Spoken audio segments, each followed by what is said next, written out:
नमस्कार, मैं अंजना और आप देख रहे हैं राजधानी न्यूज। रुक करते हैं आज की बड़ी खबर पर। यमुना नदी में प्रदूषण की वजह क्या है, स्रोत का पता लगाएगी डीपीसीसी। मैली यमुना के लिए अभी तक हरियाणा को दोषी करार दिया जा रहा है।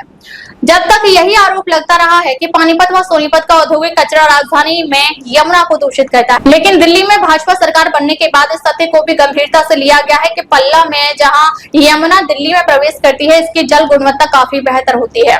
वजीराबाद में भी यह ठीक ही रहती है, जबकि इससे आगे चलकर फिर बद से बदतर होती जाती है। इसका अभिप्राय यह है कि आरोप प्रत्यारोप के आगे निकलकर समस्या के तह तक पहुंचना जरूरी हो गया है। इसी के मद्देनजर दिल्ली प्रदूषण नियंत्रण समिति यानी डीपीसीसी अब यमुना में प्रदूषण के अपने स्रोत भी पता लगाने के लिए एक अध्ययन कराएगी। इस अध्ययन के तहत मुख्यतया नालों और सीवरेज ट्रीटमेंट प्लांट यानी एसटीपी की जल गुणवत्ता पर फोकस किया जाएगा। मतलब देखा जाएगा कि एसटीपी से यमुना में जो शोधित पानी जा रहा है, उससे नदी की जल गुणवत्ता में कोई सुधार हो रहा है या नहीं।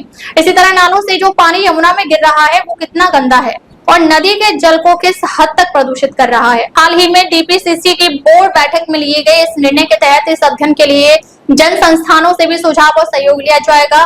हर एसटीपी एवं नाले के पास कुछ किलोमीटर पहले और कुछ किलोमीटर बाद से पानी के नमूने लिए जाएंगे। इन नमूनों की जांच से ही पता लगाया जाएगा कि कहां पर नदी का जल कितना प्रदूषित या कितना बेहतर है। उसी के हिसाब से स्थिति में सुधार के लिए यथावश्यक कदम उठाए जाएंगे। बोर्ड बैठक में यह भी तय किया गया है कि एक एक कर सभी 37 एसटीपी को जीरो लिक्विडिटी डिस्चार्ज पर ले आया जाए। मतलब उनमें शोधित होने वाले पानी का 100% पुनः उपयोग सुनिश्चित हो सके। पहले चरण में ओखला एसटीपी को इस श्रेणी में लाने की सोच रखी गई है। अब जबकि राजधानी में यमुना की सफाई पर न सिर्फ गंभीरता से सोचा बल्कि काम भी किया जा रहा है।